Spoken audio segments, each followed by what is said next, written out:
Comcast is not affiliated with the following program or the producers of public access programming and is not responsible for the content. The following program does not reflect the opinions of Comcast or its affiliates.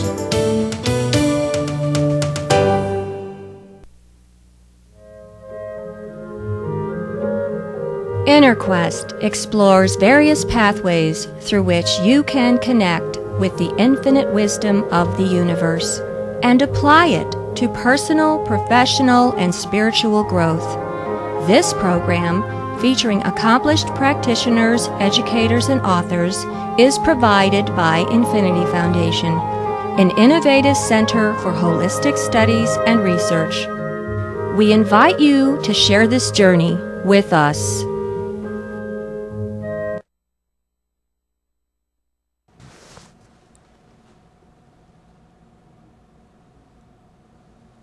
Hello, welcome to InnerQuest. My name is Jay Stone, your host for today, and our guest is Dr. Jana Kohl. Welcome, Dr. Kohl. Hi, it's great to be here. Dr. Kohl is a writer, artist, psychologist, and animal rights advocate. Dr. Kohl worked for the Simon Wiesenthal Center for Holocaust Studies and has been concerned with how cruelty becomes sanctioned by society. Dr. Kohl today is going to talk about her book, A Rare Breed of Love. Dr. Kohl, is it okay if I call you Jana? Absolutely. Now, you're holding a very special guest today. Would you introduce our guest? Baby is a puppy mill survivor who was abused at a commercial dog breeding facility in Northern California. She was locked in a cage for 9 years and had her vocal cords cut out so the owners wouldn't have to hear the dogs crying and barking and begging to be let out of their cages. Is that common to cut out vocal? It is much more common than people realize. And I think in your book, didn't you mention one breeder uses scissors?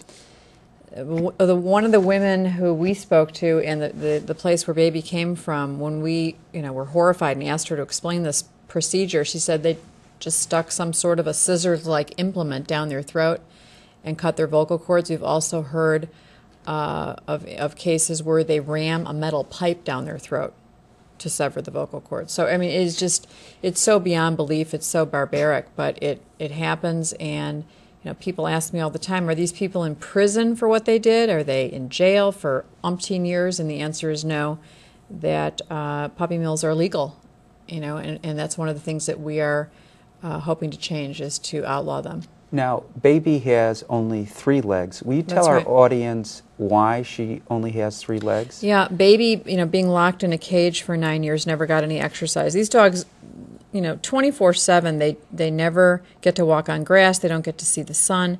And in Baby's case, like the case, as is the case for most mother dogs, breeding dogs, they're impregnated every single heat cycle, so they have to nurse a litter of puppies twice a year.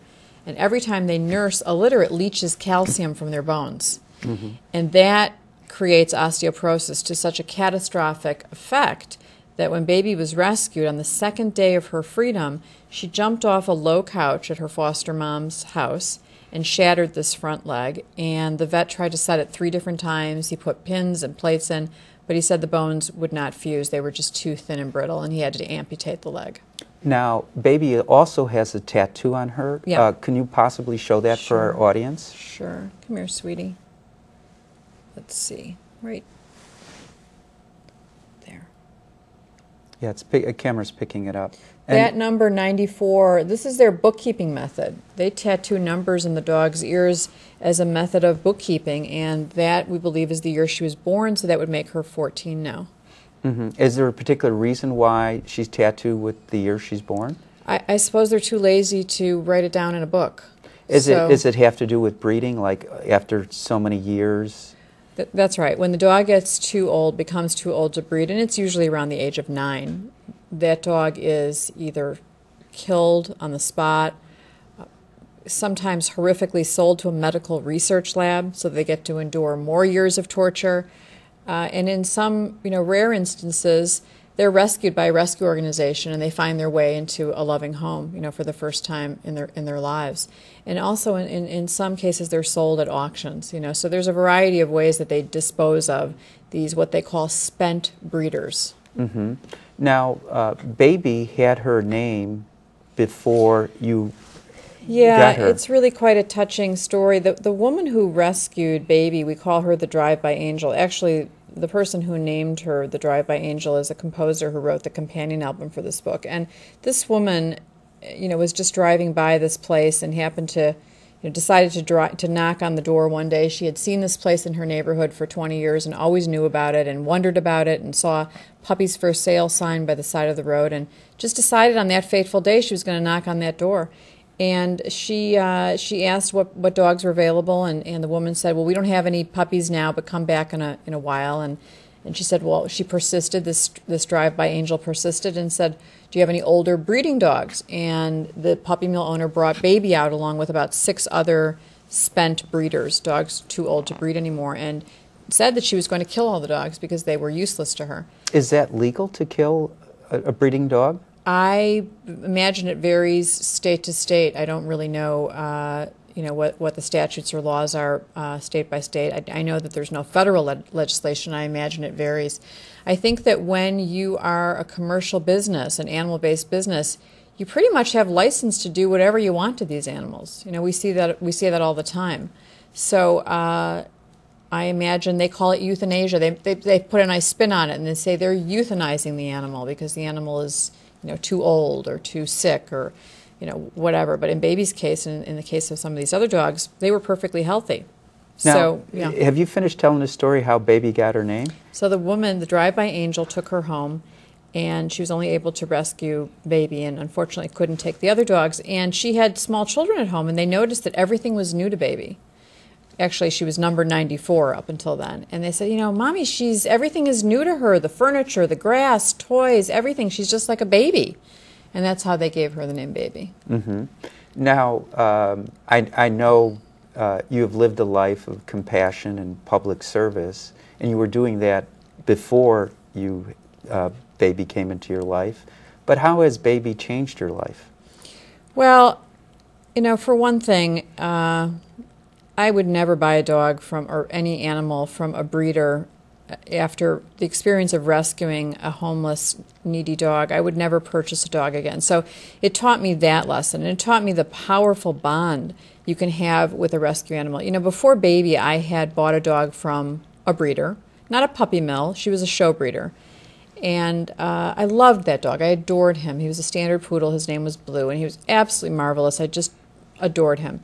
But I have to tell you, the bond, and I raised him from a puppy, by the way, but the bond I have with Baby, a dog who I adopted when she was roughly 9 or 10, is so much more powerful. It's so much more intense and Do you amazing. think this bond is coming from you, or does it come from the animal, or is it Well, I think both it's mutual. ways? I really think it's mutual. Anyone who's rescued or adopted an animal will tell you the gratitude they show you every day, all the time, is amazing. It's palpable. It's tangible. You can see it in their expression, in their body language, in their attachment to you.